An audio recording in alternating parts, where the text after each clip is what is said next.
Recording is on. Sí, profe, así se observa. Sí, perfecto. Bueno.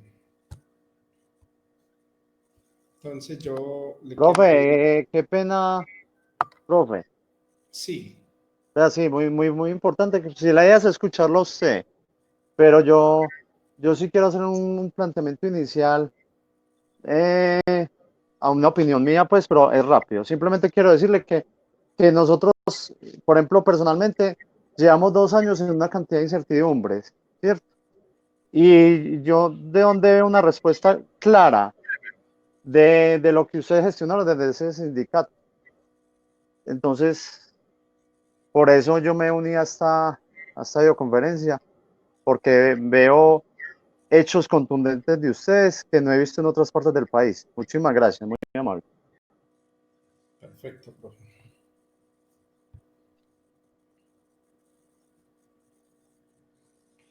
Bueno, entonces, compañeros y compañeras, pues reciban el nombre de nuestra organización sindical, la Asociación de Productores y Trabajadores de la Educación del Cáucaso, INCA, un fraternal, revolucionario y combativo saludo.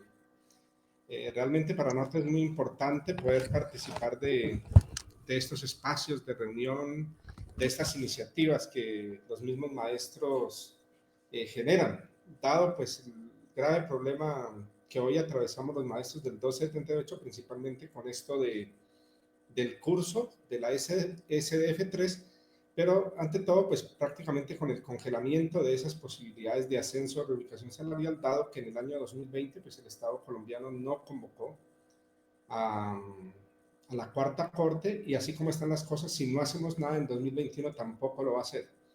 No quiere decir esto que nuestra organización sindical comparta con esta, digamos, forma de ascenso que impuso el Ministerio de Educación Nacional a partir del año 2015, y lo peor, con la complacencia del Comité Ejecutivo de FECODE de aquel entonces, y con la complacencia también se ha venido implementando en los años siguientes de los comités ejecutivos de FECODE que han pasado pues al frente de nuestra federación. Entonces, en ese contexto y en el marco, nosotros consideramos muy importante esta reunión, y que ya que hay compañeros pues, de distintas partes del país, le hacemos extensivo este saludo sindical, este saludo fraterno, revolucionario y combativo de lucha.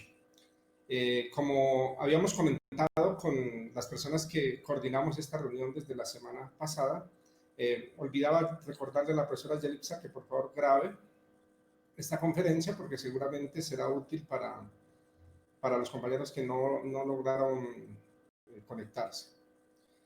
Entonces, ¿cómo vamos a desarrollar esta sesión de trabajo, compañeros y compañeras? Lo primero es que es importante que reflexionemos un poco de las causas que llevaron a que realmente el Estado colombiano desde el año 2002 impusiera el decreto 1278 y todos los decretos reglamentarios pues, que se han venido imponiendo en aras de menoscabar los derechos laborales, de menoscabar el ejercicio de la profesión docente, y prácticamente pues, de dejarnos sin derechos tan fundamentales de cualquier trabajador, como por ejemplo la estabilidad laboral que hoy los maestros del 1278 no tenemos, y sumado a eso la imposibilidad que hoy prácticamente existe para el ascenso y la reubicación en el escalafón salarial. Y si queremos agravar un poco más las cosas, el, digamos, grave régimen pensional que tenemos los maestros del 1278 al aplicársenos la ley 100 de 1993, así en el primer Plan Nacional de Desarrollo de Uribe del año 2003, en la ley 812. Fue muy lamentable que sucediera de esa forma, porque resulta que si bien el magisterio colombiano dio una lucha frontal en contra de la imposición de la ley 715 del 2001, el Comité Ejecutivo de FECODE en aquel entonces levantó la huelga en su mejor momento y dejó tirado pues, al magisterio. Y la consecuencia de eso pues, fue prácticamente la imposición de la ley, del acto legislativo 01, con él vino la ley 715 del 2001, y obviamente con la ley 715 del 2001 el decreto 1278. Y como les decía, lo más grave es que la bancada de los senadores en el 2003, cuando estaba discutiendo el Plan Nacional de Desarrollo de Uribe, permitió, la bancada de los que dicen ser alternativos, de los que dicen representar al pueblo, de los que decían estar con FECODE y con los maestros, dijeron que aprobaban esa reforma pensional en el 2003, dado que no iban a traicionar a nadie en el entendido de que para el año 2003 todavía no habían docentes del 1278 vinculados bajo este régimen. Recordemos que el primer concurso de docentes 1278 se llevó a cabo en el 2005 y los primeros maestros fueron vinculados en periodo de prueba en el año 2006. Entonces, en ese contexto es que quiero que también logremos comprender por qué hoy estamos viviendo y padeciendo esto que conocemos como SDF, por qué hoy estamos padeciendo todos los decretos reglamentarios del decreto 278. Porque si bien es cierto, el tema del ascenso y la reubicación salarial es un problema grave para los maestros del 1278, hay otros problemas mucho más graves por los cuales debemos luchar, por los cuales debemos seguir organizándonos, por los cuales debemos seguir defendiendo a la federación que tenemos, ojo, no a los dirigentes de la federación, sino a la federación como una estructura organizativa que nos posibilite dar las luchas para conquistar los derechos que nosotros como docentes nos merecemos. Tenemos problemas mucho más graves como por ejemplo la estabilidad laboral, el problema de la salud, el problema pensional, el problema salarial. Entonces miren que esos son problemas que realmente tenemos que seguir discutiendo, pero para poderlos discutir, para poder proponer alternativas de solución a estos graves problemas, tenemos que conocer las causas de eso, compañeros. Entonces, yo aquí he preparado una presentación para 20 minutos que nos va a dar pues, un panorama muy general de esta problemática para que entendamos las causas de ese problema y que podamos entre todos ir buscando algunas alternativas de solución. Estoy intentando acá presentar algo, pero resulta, compañeros, que como este sistema para mí es nuevo. Permítame, le ayudo, profe Aureliano. Sí, por favor, ¿me puede indicar por dónde puedo hacer la presentación de la pantalla? En su pantalla de Jitsi Meet, abajo a la izquierda hay 3 iconos, como un chat, una pantalla y una manito. En la pantalla, profe. Compartir tu pantalla, perfecto.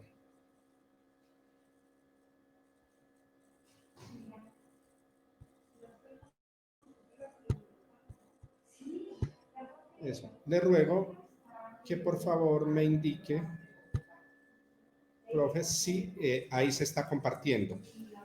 Correcto, profe. ¿Sí? Sí, señor. ¿Y se está escuchando bien? También, profe. Perfecto. Entonces, permítame, yo les hago esta presentación para que logremos comprender un poco más este problema. Regálame un segundo.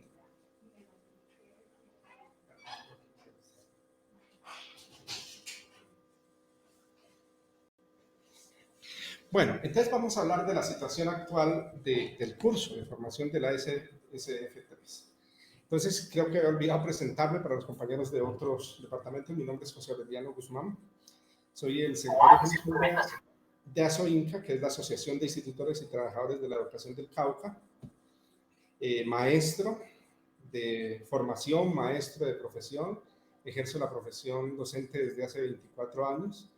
Y también soy abogado, egresado de la Universidad del Cauca. Y pues me he dedicado a estudiar todos estos asuntos de la profesión docente desde el punto de vista político, desde el punto de vista legal, desde el punto de vista pedagógico. Entonces, quiero mostrarles un panorama muy general y muy amplio de las causas por las cuales hoy estamos en este grave problema de la SDF. Entonces, lo primero que tenemos que reconocer nosotros es que cómo es que funciona el Estado, o sea, por qué hoy estamos como estamos, y esto radica básicamente en estas razones. Primero, pues el Estado para funcionar necesita de financiación. La primera, pues tiene que ser una producción, obviamente una producción propia, lo que tiene que ver con minas, empresas, servicios, aperturas. Entonces, por ejemplo, aquí en este tema de la apertura económica, pues si ustedes recuerdan, desde Gaviria del 91 se privatizaron todos los bienes del Estado, básicamente. Y la burguesía, pues lo que hizo fue comprarlos a bajo costo, o sea, los privatizó. Otra forma de financiación son los impuestos directos e indirectos. Los directos, pues ya todos somos víctimas de todos estos cobros que nos hacen del predial, el peaje, el cargo fijo en los servicios públicos, el IVA, bueno.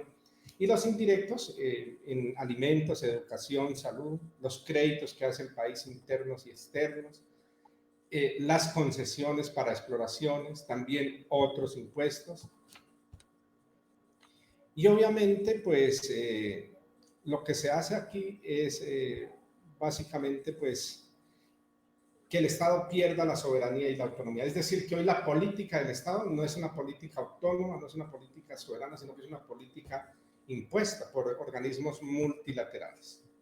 Y obviamente, pues en ese contexto, la nación se ha convertido en un patrimonio burgués, es decir, de las clases que dominan el país, y no solo el país, sino de las clases y de las burguesías mundiales. Entonces, esa burguesía nacional y mundial, dueña de las áreas que generan ganancias, como que son tierras, fábricas, servicios, entre otros. Entonces, esa burguesía es la que realmente define la política del Estado y obviamente tienen para sus intereses el gobierno en todas sus expresiones, el parlamento para hacer sus leyes. Por eso es que nosotros como organización sindical en el Cauca, nosotros no compartimos con la táctica electoral, creemos nosotros que las organizaciones sindicales se han desviado de su verdadero papel y por estar pensando en la politiquería, por estar pensando en las elecciones de cada 2 años, descuidaron la lucha frontal para reivindicar nuestros derechos. Y si bien es cierto, han llegado algunos congresistas al Parlamento, eso no ha sido la solución para los problemas laborales que tenemos como gremio. Por el contrario, incluso hemos perdido derechos. En los últimos 20 años hemos perdido muchos derechos que antes como gremio teníamos. Entonces, esa es la demostración clave y clara de que haber llevado personajes al Congreso no ha servido para absolutamente nada, porque sencillamente las mayorías del Congreso no representan al pueblo, las mayorías del Congreso representan a la burguesía y estúpidos fueran legislar en favor del pueblo. Si bien es cierto, hay algunos allá que dicen ser alternativos, que dicen ser de izquierda, realmente no pueden hacer absolutamente nada porque son minoría y resulta que allá las decisiones se toman por mayoría. Y digamos que el pueblo tuviese ahora una posibilidad de elegir mayorías en el Congreso. La burguesía no es tan bruta para dejarse quitar el poder político por unos simples votos, porque ellos consiguieron el poder de otra forma, ellos lo consiguieron de manera violenta. Obviamente tienen la rama judicial a su servicio para salvaguardar sus bienes.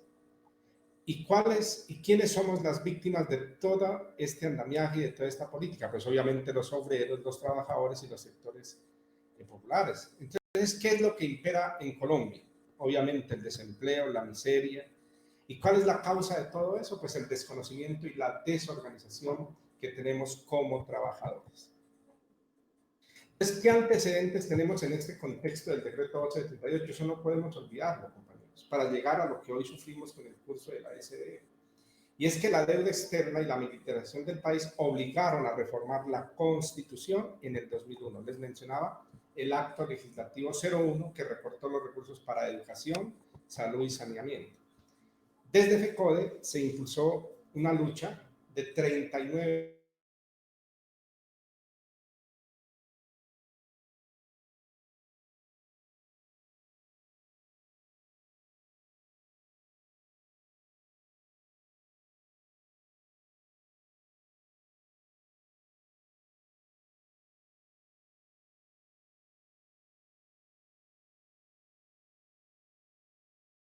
Disculpen, no se escucha, se fue el audio. Se fue el audio, ¿cierto? Sí, señor. Sí, se fue. Profe Aureliano, ¿nos escucha? No sé, algo pasó con su micrófono.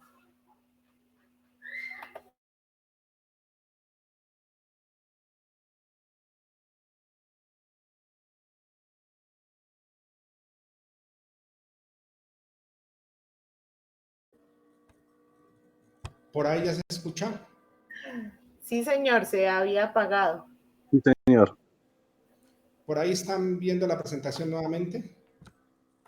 Sí, señor. Bueno, entonces les decía Entonces, luego de levantar la huelga, el Comité Ejecutivo de FECODE de aquel entonces se escudó con realizar un referéndum, situación que nunca prosperó, porque, insisto, el Estado no va a ser tan estúpido en dejar cambiar su política por un referéndum. Además, siendo honestos, no teníamos la capacidad organizativa para sacar adelante eso. Y obviamente, pues el 60% de los maestros fue sancionado con descuentos por esa huelga. De hecho, incluso han habido pleitos jurídicos, incluso en el orden internacional. Ahí está el caso de los compañeros de Medellín, que apenas la OIT ordenó el año pasado que se les pagara los 39 días. Después de 20 años, muchos compañeros ya se habrán muerto.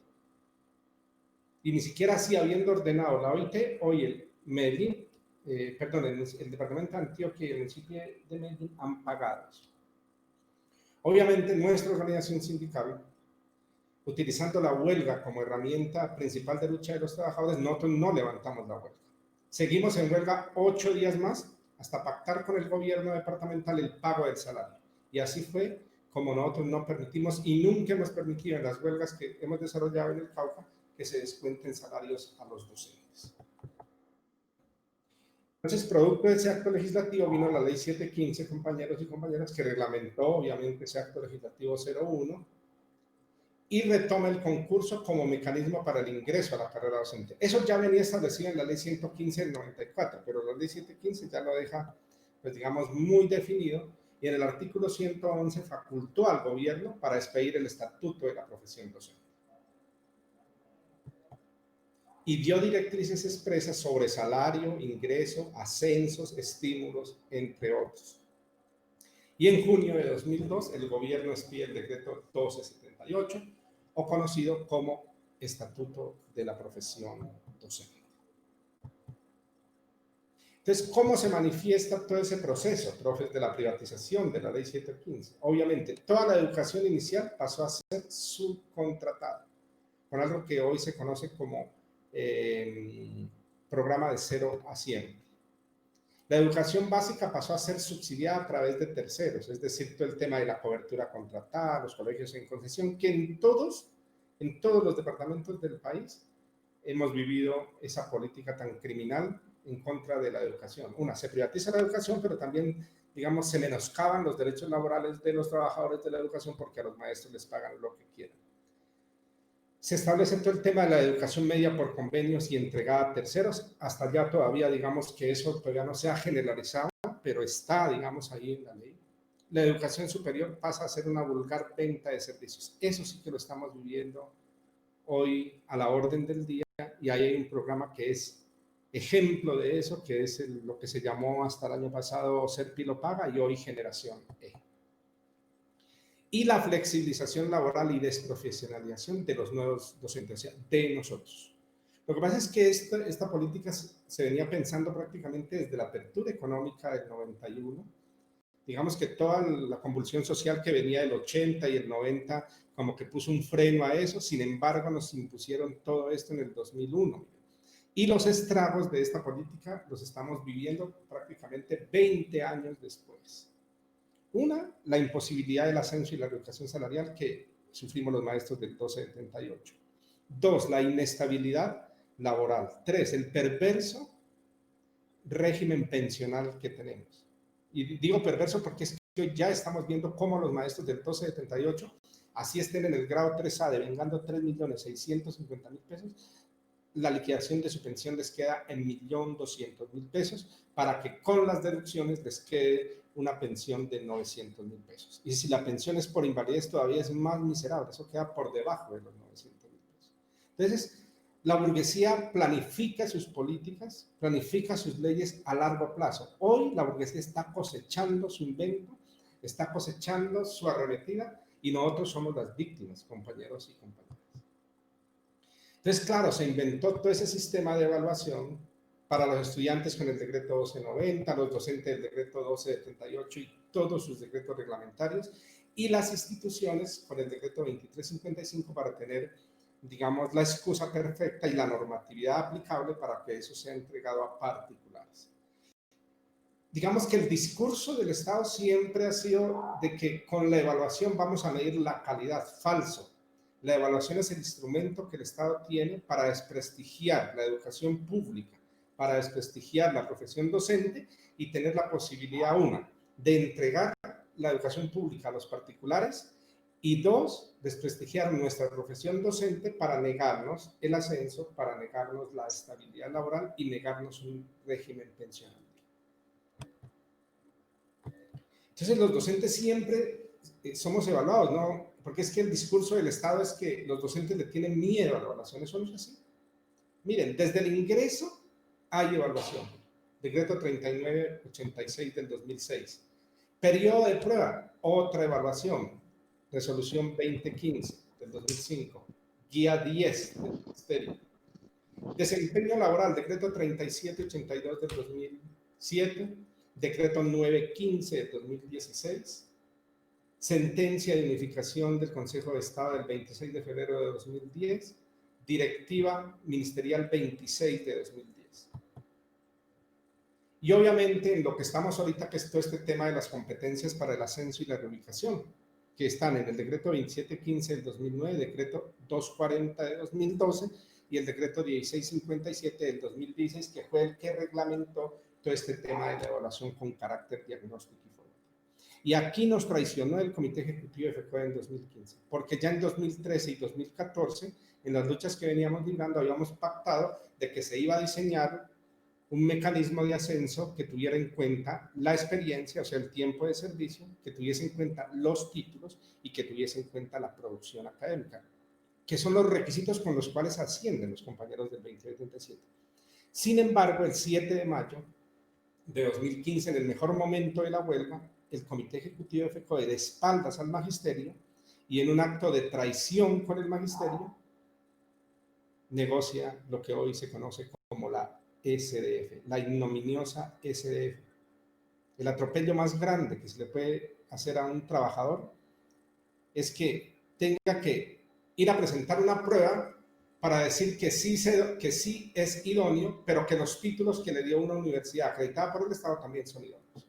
Entre otras cosas, somos los únicos trabajadores oficiales que se nos hace una prueba para permitirnos el ascenso. ¿Y una prueba de qué forma? Porque es que se nos da tratamiento de delincuentes, compañeros. Nos hacen poner frente a una cámara con un rótulo, nombre, edad, fe, lo que más es que le piden ahí, cédula. Faltan solamente son las fotos de perfil y las huellas de dactilares y precisamente nos hacen una reseña como cualquier delincuente. O sea, el trato que nos está dando el Estado es de delincuentes, compañeros. Y lo peor, con la complacencia de quienes dicen representarnos en la dirección de nuestra federación.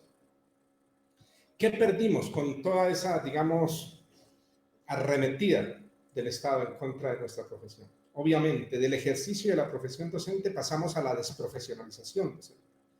Porque es que hoy estamos más, digamos, pendientes es de llenar toda una cantidad de requisitos, cuadros, tecnicismos, y descuidamos nuestra verdadera esencia, que es la investigación pedagógica, la investigación en el aula. Y de la estabilidad laboral pasamos a la flexibilización laboral. El artículo 63 es claro, revísenlo, compañeros, todas las causales que existen para que nos echen. Del derecho a la inscripción en el sistema de carrera, se pasó a la implementación del sistema de evaluación. Antes, uno se graduaba de la normal o de la Facultad de Educación, inmediatamente se iba y se inscribía en la escuela. Y eso cambió, porque pasamos a todo un sistema de evaluación que tiene que ver con el ingreso, el periodo de prueba, el desempeño, las competencias, hoy SDF. Y de la posibilidad de ascender en el escalafón se pasó al estancamiento permanente en los mismos niveles y grados. Esta política está muy bien diseñada, eso está muy bien pensado, o sea, no es al azar que hoy, digamos, prácticamente el 70, yo diría que el 80% del magisterio 1178 se encuentra ubicado en el grado 2 y en sus distintos niveles. Y es por esa política que se trazó desde hace 20 años. Del régimen especial se pasó a un nuevo sistema prestacional basado en la ley 100, que es lo que yo les acabé de mencionar. Es muy gravoso eso, uno tener que pensionarse con una pensión de salario mínimo. Y además que no es compatible la pensión con el salario. Es decir, que el docente 1278, compañeros, nos va a tocar ir a laborar obligados hasta los 70 años, en virtud de la ley 1821 del 2016, que estableció la edad de retiro forzoso a los 70. Porque nadie va a cambiar una pensión, o más bien nadie va a cambiar, por ejemplo, un maestro del grado 3A hoy, no va a cambiar su salario de 3.650.000 por una pensión de 900.000 pesos. Porque como no es compatible la pensión con el salario, el docente de 1278 apenas se pensione, le toca decidir o sigue laborando sin devengar la pensión o se retira y deja de devengar el salario para empezar a devengar esa pensión. Nadie va a cambiar el salario de 3.600.000 en la empresa por una pensión de 900.000 pesos. Entonces la realidad es esa, compañeros, hoy respecto de todos estos problemas que tenemos. ¿Cuál es la causa de la crisis organizativa actual? Y obviamente esa causa radica en la socialdemocracia ejercida por la dirigencia del movimiento sindical y popular. Las organizaciones sindicales, digamos, en cabeza de sus dirigentes, perdieron el rumbo, compañeros. Realmente hoy podemos decir con toda certeza que las organizaciones sindicales no están al servicio de sus trabajadores. Eso suena, digamos, un poco absurdo, pero es la realidad. Hoy las organizaciones sindicales se han convertido prácticamente en directorios politiqueros al servicio de unos grupos que se las han tomado para saciar sus intereses personales, sus intereses de grupos, sus intereses de partidos. Ahí está el principal problema, compañeros y compañeras. Esto que les voy a decir, ustedes reflexionen allá en cada uno de sus departamentos, en La Guajira, en Antioquia, en Nariño, en Tolima, en Cundinamarca, si sucede o no en sus sindicatos. Lo primero es que hoy la gran mayoría de dirigentes ya negamos la lucha de clases. Aquí en el Cauca no, niegan la lucha de clases. Desconocen, se niegan a estudiar la teoría clásica de los trabajadores. Niegan la violencia revolucionaria. Convierten los sindicatos en directorios politiqueros. Un discurso de izquierda, pero una práctica de derecha. Convierten los cargos directivos en negocio. ¿Por qué? Porque digamos, yo creo que en el único sindicato donde los directivos sindicales no cobramos gastos de representación, sobresueldos, viáticos exagerados por hacer el trabajo sindical en el Cauca, en los demás, en todos, han convertido los cargos directivos en negocio. O sea, se convirtió la lucha popular, la lucha sindical, la lucha gremial colectiva en un interés netamente particular. Y vulgarizan la huelga, que es la principal arma de los trabajadores. ¿Por qué la vulgarizan? Porque esas jornaditas a las cuales nos vienen convocando ya hace muchos años, de un día, de 24 horas, de 48 horas, no van a resolver los graves problemas que como gremio tenemos. Otras características de la socialdemocracia: burocratizan los sindicatos. Entonces eso llegan y nombran una cantidad de cargos, comisiones, les dan gastos de representación, viáticos, trabajadores que realmente muchas veces no se necesitan para sacar adelante la organización sindical. Miren, nosotros acá en nuestro sindicato, y acá tenemos unos proyectos de economía popular en favor del magisterio, donde trabajamos planes de vivienda, unidades agrícolas familiares, supermercados, centros recreativos, estaciones de servicio. Pero realmente esos proyectos los dirigimos los miembros del sindicato. Acá no necesitamos burocratizar, digamos, la organización sindical o popular para unos intereses particulares. No, ese es un problema grave que hoy existe en las organizaciones. Se ha abandonado el trabajo de base. El dirigente sindical debe ir donde está la base. No al contrario, que la base sea la que tenga que andar detrás de los dirigentes sindicales, incluso hasta pidiéndoles audiencia para poder hablar con ellos. No. El dirigente sindical tiene que ir. Si es en el ejecutivo, tiene que ir a las regiones. Tiene que estar en las regiones con los trabajadores. Acá en el Cauca nosotros lo hacemos, nosotros nos dividimos. Cada directivo sindical tiene un municipio a cargo y está en constante contacto con los maestros, con las instituciones, yendo a las instituciones, a los municipios, incluso a los corregimientos, hasta las veredas llegamos en la medida de las posibilidades. Pero eso se ha abandonado en la dirección sindical. Uso indebido de los recursos económicos. Para nadie es un secreto los escándalos de mal manejo económico de los sindicatos. Los sindicatos hoy, digamos, cuando debieran ser fuertes, por ejemplo, en el fondo pro huelga, no lo tienen. Yo creo que también de los pocos sindicatos que tenemos fondo pro huelga en el país somos nosotros. Nosotros tenemos recursos suficientes para aguantar una huelga si es necesario de 6 meses. Porque es que las huelgas no se sostienen con babas, compañeros. Las huelgas se sostienen con recursos económicos. Y el principal rubro de la organización sindical tiene que ser para la huelga. No para pagar gastos de representación, viáticos y honorarios a los dirigentes sindicales. Para eso no son los recursos del sindicato. acolitan la privatización incluso, separan la actividad sindical de la economía popular y obviamente ejercen trato discriminatorio. Al interior de las organizaciones sindicales vemos también cómo funcionan roscas, cómo funcionan grupos y van discriminando a aquellos compañeros que no comulgan con esas posturas, los hacen a un lado, cuando la organización sindical en esencia es de los trabajadores, no de los dirigentes sindicales. Entonces, hay un ejemplo muy claro en el gremio, y tal vez ustedes por eso habrán escuchado a nivel nacional las contradicciones que tenemos nosotros como organización sindical con el Comité Ejecutivo de FECO. Aquí les quiero mostrar solo algunas. Mientras que ellos acolitan la intermediación en la salud, miren lo que están haciendo los prestadores de salud, los intermediarios que se enriquecen a costa de la muerte de los maestros, los que se enriquecen con el PAE, con el programa de alimentación escolar de los estudiantes. Nosotros siempre la lucha frontal es por aniquilar al intermediario. Este año 2021 iniciamos otra lucha para sacar al intermediario que se enriquece a costa de la muerte con el programa de salud acá en el Cauca. Avalan la SDF, ellos son defensores de la SDF. Avalan el periodo de prueba y de desempeño. No dice eso, habría que abolir eso. Porque si un docente gana el examen de ingreso a la carrera docente, ¿para qué le hacen el periodo de prueba? ¿Para qué le hacen evaluación de desempeño? Nosotros decimos que hay que abolir ese tipo de evaluaciones. Para eso existe la evaluación institucional. Para ahí sí realmente hacer una evaluación diagnóstica y mirar en qué aspectos podemos ir mejorando cada año, pero no con el objetivo que hoy tiene la evaluación, por ejemplo, de desempeño, que si perdemos 2 es para despedirnos. Y el objetivo que tiene la SDF, que es para impedirnos el ascenso y la reubicación salarial. Mientras que el Comité Ejecutivo de FECODE plantea el Estatuto Único, eso no va a ser posible, compañeros. Vienen con ese discurso desde hace 13 años.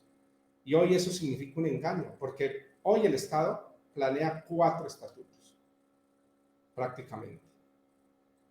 Está el 2277, el 1278, el de los compañeros etnoeducadores y el de los compañeros afro, que ya también se está trabajando. Un silencio sepulcral sobre estabilidad laboral. Nosotros decimos, tenemos que abolir el artículo 63 del decreto 278 que nos quitó la estabilidad laboral. No tienen criterios de traslados. Dice en la propuesta de Estatuto Único Docente que los traslados se harán por necesidad del servicio. Eso es absurdo. Uno no puede entregar a sus compañeros siendo dirigente sindical en bandeja de plata, el patrón. Tienen que haber unos acuerdos y unos criterios sobre los traslados en favor del docente. Por ejemplo, aparte de los que existen en la norma, que son los de por salud ocupacional, por amenaza, nosotros acá en el Cauca con la administración hemos acordado otros 3 criterios a través de la lucha. 1, no desmejoramiento geográfico. 2, respeto a la unidad familiar. Y 3, respeto a la especialidad para la cual se formó el docente. Con los créditos en el para los ascensos. Acá, para nosotros en el Cauca, el Estado asume el costo de los créditos. La prima de servicios, mire, desde el 2014, cuando este era un derecho desde el 89, se negoció en el decreto 1355 del 2003, perdón, 1545 del 2003. Cosas absurdas como esas son las que nos ponen en contradicción, ojo, no con la federación, insisto, la federación es la estructura nuestra que debemos defender y rescatar, ojalá para ponerla al servicio de nuestros intereses. Otra postura errónea, jornada única sí, pero no así. La postura es no a la jornada única, porque es un instrumento para privatizar. Entonces, la tarea, compañeros, debe ser iniciar desde ya una campaña para recuperar nuestras organizaciones sindicales y colocarlas al servicio de los intereses del gremio. El próximo año, compañeros y compañeras, son elecciones del Comité Ejecutivo de FECODE, de la CUD y seguramente de muchos dirigentes sindicales en las regiones. Pero hasta que sigamos teniendo los dirigentes sindicales que hoy tenemos, compañeros, realmente el panorama no es muy bueno. No es muy bueno, porque realmente no hay compromiso, no hay coraje para enfrentar la política del Estado. Y ante todo, lo peor es que las organizaciones sindicales han caído en manos de la politiquería. Y eso realmente es lo que hoy nos está haciendo daño. Debemos ser capaces de llevar el próximo año a la dirección de FECODE compañeros realmente comprometidos con nuestras causas, no comprometidos con los intereses de los partidos politiqueros que hoy se han tomado a las organizaciones sindicales. Entonces hoy tenemos una realidad sobre el curso de la SDF, profe. Y claro, profe, es entendible el desespero que genera toda esta situación, es entendible la frustración que causa el no poder ascender, el no poder reubicarnos, pero debemos entender cuáles son las causas, compañeros, porque si no, vamos en muchos de los casos a atacar a quien no debemos atacar. Entonces, en ese sentido, compañeros, también decirles que la lucha en contra del Estado no es fácil, no es fácil. La lucha en contra del Estado es peligrosa, el Estado es tramposo, el Estado es mentiroso, el Estado no cumple. Y aquí una demostración más de eso que es el Estado, un Estado tramposo, básicamente, un Estado mafioso. Entonces, el curso debió ser convocado desde marzo de 2020 y el Comité Ejecutivo de FECODE no hizo nada al respecto. Entonces, cuando nosotros como ASOINCA propusimos la acción de cumplimiento en octubre de 2020 y el fallo salió a favor de los maestros, ahora sí salieron del Comité Ejecutivo de FECODE a decir que era culpa de ASOINCA y de los maestros que habían interpuesto la acción de tutela el que se dilatara el proceso cuando ellos en 8 meses no habían hecho nada. Entonces eso es grosero realmente de una dirección. Y el MEN en una actitud dilatoria impugnó el fallo y propuso nulidades, las cuales fueron resueltas en favor de los maestros. Salimos a responder esas nulidades y fueron resueltas en favor de los maestros. No le asistió razón al ministerio. Entonces, cuando las nulidades fueron resueltas en favor de los maestros, el ministerio apeló esa decisión y la cual fue declarada improcedente. Pasada, creo que fue eso. Entonces, compañeros y compañeras, ya estamos a puertas de que el Consejo de Estado se pronuncie en segunda instancia. ¿Qué es lo que uno mira? Ya ninguna de las acciones de impugnación, de apelación que propuso el Ministerio de Educación frente al fallo de primera instancia le prosperaron. Entonces, ¿qué le queda al Consejo de Estado? Pues confirmar el fallo y obligar al Ministerio a que convoque de una vez por todas a los cursos de formación sin más dilaciones. De lado. Texto, para cerrar ya. Entonces, con el número erradicado de la acción de cumplimiento, empezar a escribir al Consejo de Estado solicitando un recurso procesal. Eso para aquellos casos en los cuales ya no llegó la notificación que el Ministerio impugnó el fallo y que esa impugnación fue aceptada y que se remitió al Consejo de Estado.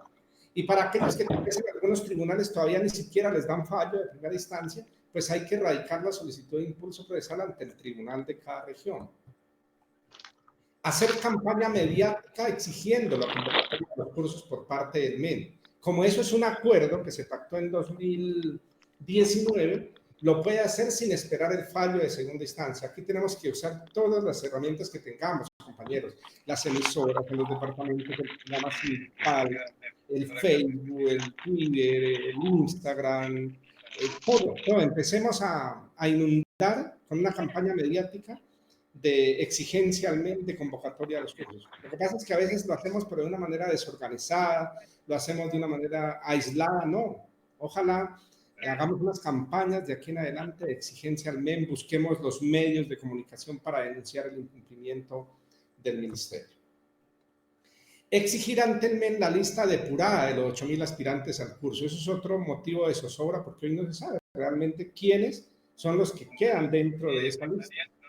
Dado que como se presentaron, digamos, muchas reclamaciones, ingresaron nuevos maestros en ese rango de 78.54 a 80.00, incluso otros que debiendo estar en ese listado provisional no quedaron. Bueno, ese listado finalmente tiene que reformar y lastimosamente los compañeros que están al final del listado provisional van a quedar excluidos.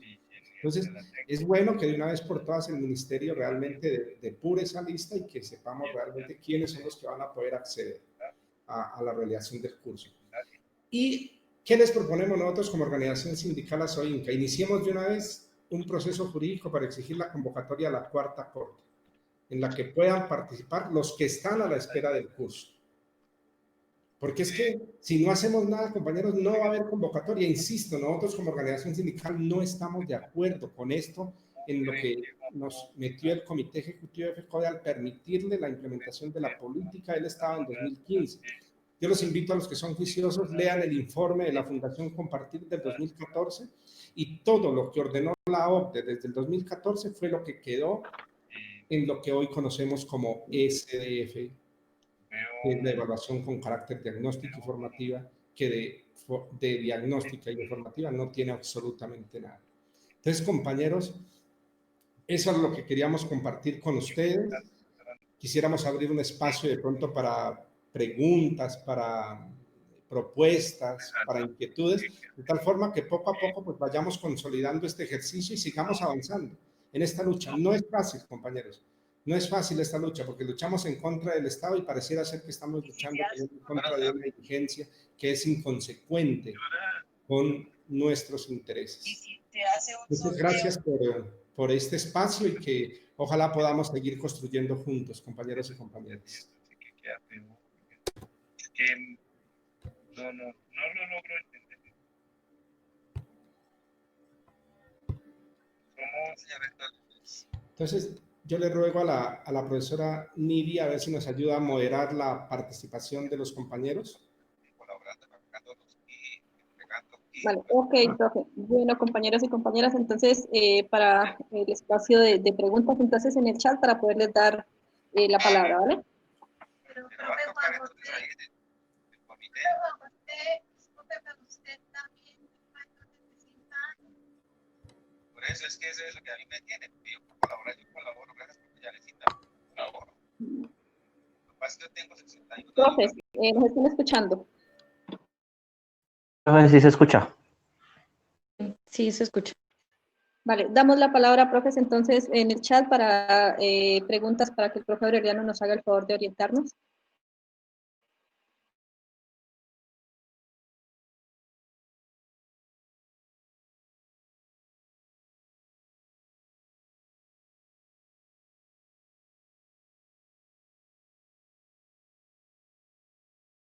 Disculpa, ¿me indicas por favor cómo encuentro el chat? No, los tres puntitos no encuentro la opción. Vale, profe, entonces parece ser que hay inconvenientes con el chat, entonces siga, profe, bien, pero.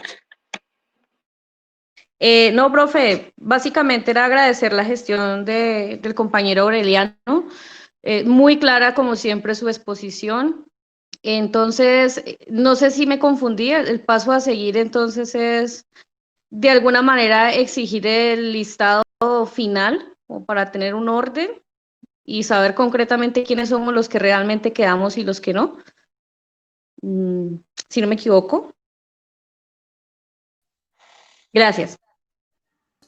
Sí, profe, así es. Esa es una de las propuestas de las cosas que debemos hacer, empezar a inundar con correos, peticiones al ministerio exigiendo la lista definitiva, la lista depurada.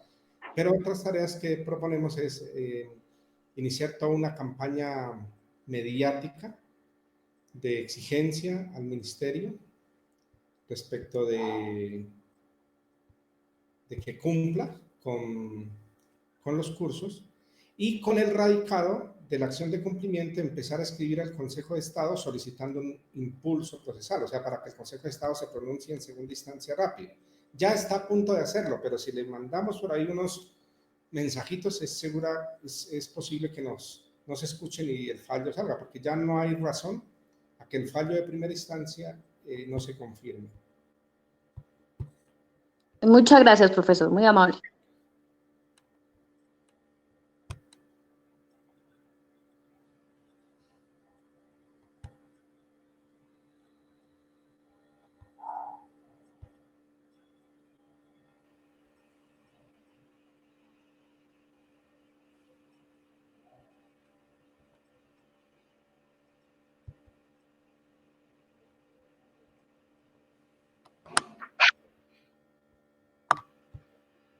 Profes, ¿alguien más desea hacer alguna pregunta?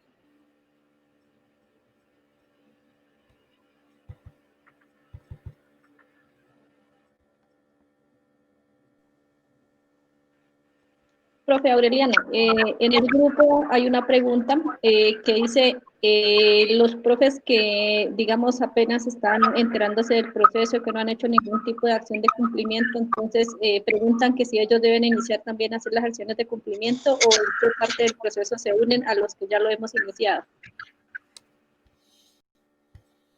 Sí, esa pregunta es muy importante porque con los fallos que tenemos nos cobijan a todos.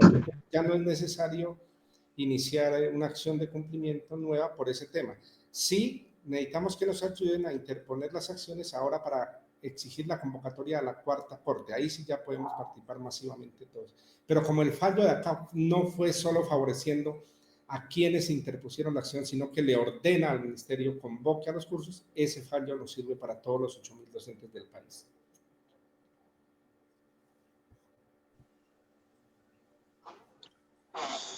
Tengo una pregunta, profe Aureliano. Siga, profe. Bueno, de antemano, permítame felicitarlo por esta importante y loable labor que usted ha venido haciendo con los grupos, con el grupo de los 8.000.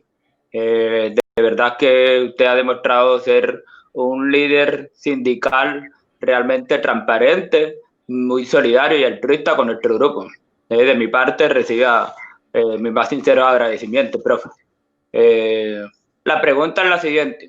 ¿De cuánto tiempo estamos hablando para que el Consejo de Estado emita ya un fallo definitivo y obligue de una vez por todas al ministerio, pues confiando en Dios y en su lineamiento en que las cosas se den? ¿De cuánto tiempo más o menos, profe? 15 días calendario máximo. Y el proceso para elevar esos trámites al Consejo de Estado son similares como los que veníamos haciendo antes a través de la página de los tribunales. Simplemente son mensajes a través en el Consejo de Estado. Ellos tienen un sitio web y ahí hay espacios para enviar solicitudes. Es empezar a enviar solicitudes por ahí diciendo de que está en trámite un fallo de segunda instancia del proceso con radicado número tal, de tal tribunal, de tal departamento, y que se solicita, se le dé un impulso procesal a ese caso. Atentamente, nombre, cédula, dirección, correo, teléfono. No es más, algo muy sencillo. Bueno, profe, muchísimas gracias. Bendiciones. Bueno, mucho gusto.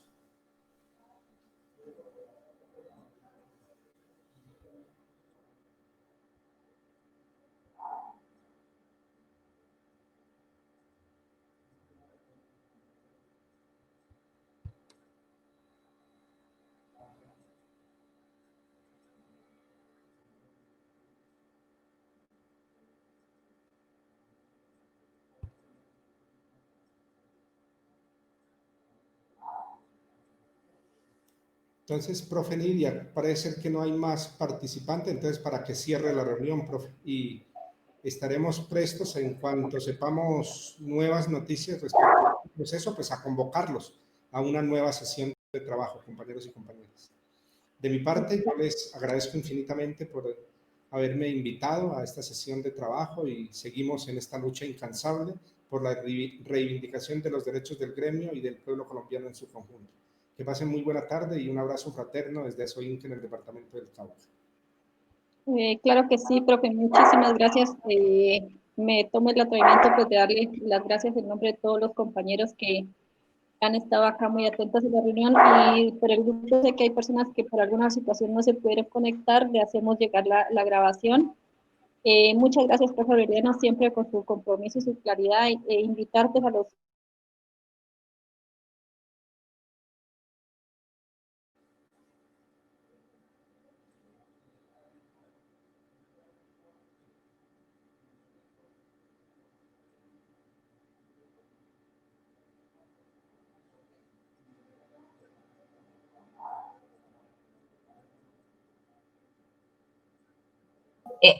Buenas tardes. Qué pena, es que me estaba fallando el sonido. Una sugerencia. Bueno, en caso de que el Ministerio de Educación convoque a una próxima evaluación y que nosotros, los que estamos en este proceso, profe, estemos haciendo el curso, pues ojalá que el Ministerio no nos dé la sorpresa y nos cohíba de presentarnos a la nueva evaluación. Yo creo que no sé si podríamos contar con el derecho a la igualdad como en la anterior CDF, que los compañeros pues hicieron el curso y también se les permitió presentarse a la nueva evaluación.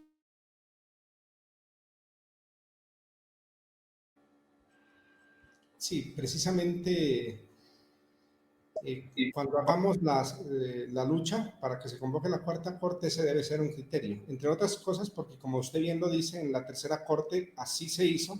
Ahí obviamente podemos invocar ahí sí el derecho a la igualdad, pero hay algo más que eso. Ninguna norma, digamos, que rige todo el tema de la evaluación de ascenso impide hacerlo de esa forma. Entonces, tenga la plena certeza de que así se hará. Muchas gracias, profe.